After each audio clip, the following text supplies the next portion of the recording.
Good morning. Welcome to Emmons Farm in upstate New York. My name is Jim Bello, and I'm working with the completion of Bob Marley's Message of Freedom.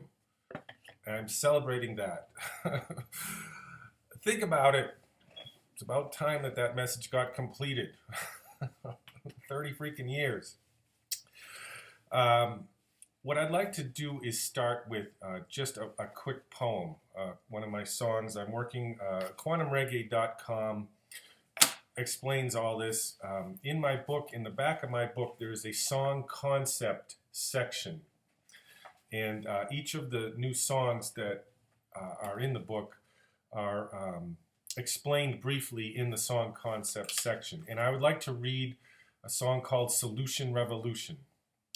And the concept of the song is, if we removed the belief in conflict altogether from our minds, then it would disappear from our experience altogether also. Jah will help us with this. So that's the meaning and the message of this particular song. Solution Revolution. Are problems like money where you could run out? Could there be a shortage of conflict? What on earth could that be about? Everywhere revolution, everywhere the solution. Make the new revolution one of complete solution. How could there be such a huge treaty? What power could guide such a ride? Certainly not mine, certainly not yours, unless we step through the right doors. Step with me in this rhythm and beat, toward the one solution where no problem can compete. You say I am crazy to take such a tone. If you lived in my yard and called it home, such a solution has always been unknown. Just because it's unknown does not mean it's there. It's not there. The answer is in your where. That means being. And the mistaken thought that you are alone. We are not alone. Rejoin with Jah by agreeing what's best. Let go of the ego and what it suggests. That there are some things Jah cannot solve. Step back and let Jah.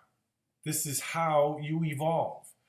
When you decide to take this ride, the only thing Jah can do is abide. Let it be done when you get still.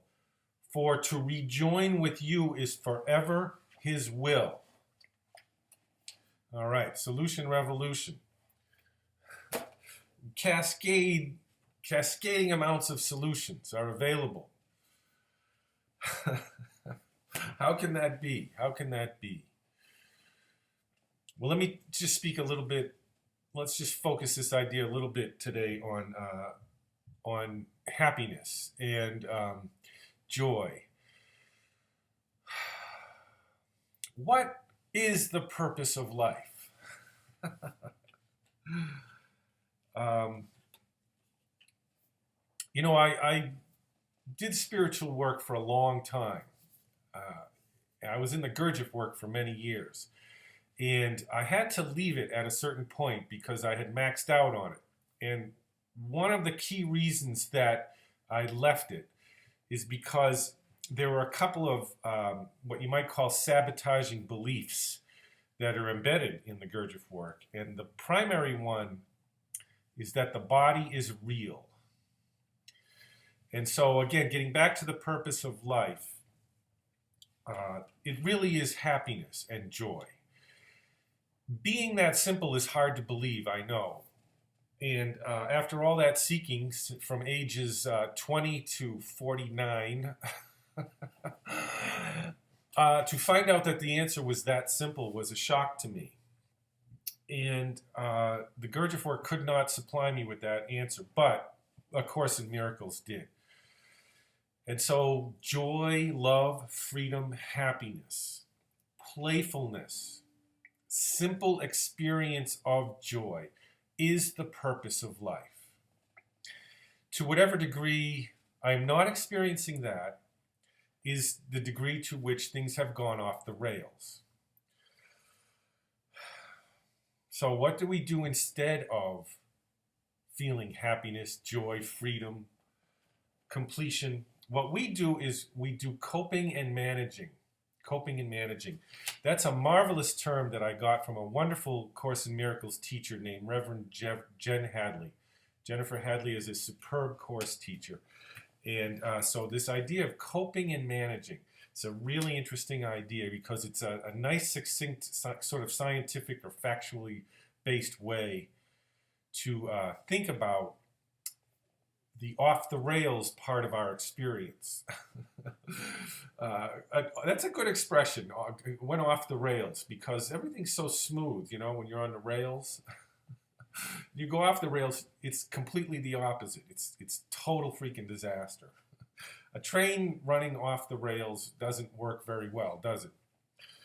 So we end up coping and managing. What that means is that I end up coping with my life and managing my emotions, which is impossible.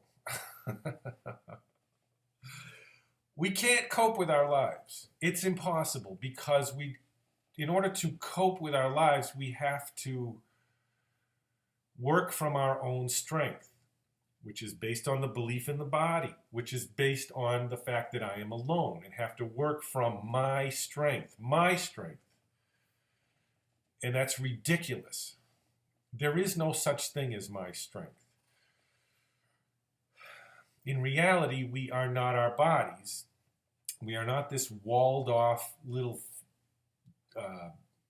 fortress against everything. And so that's not true. What we've done is we've projected not only our bodies, but the environment, which I spoke about a couple of times in previous videos, which is a very good trigger idea, also known as a lighthouse idea. And so this idea of talking about coping and managing versus being happy and carefree is a world of difference. And what triggers that experience one way or the other is which advisor in our minds we are identified with. And this is the bad guy is called the ego. Now the ego, the way I'm speaking about it in a quantum way, that's why it's called quantum reggae, because everything's being jumped up to a quantum level here, where real power exists. No more of this horizontal shit.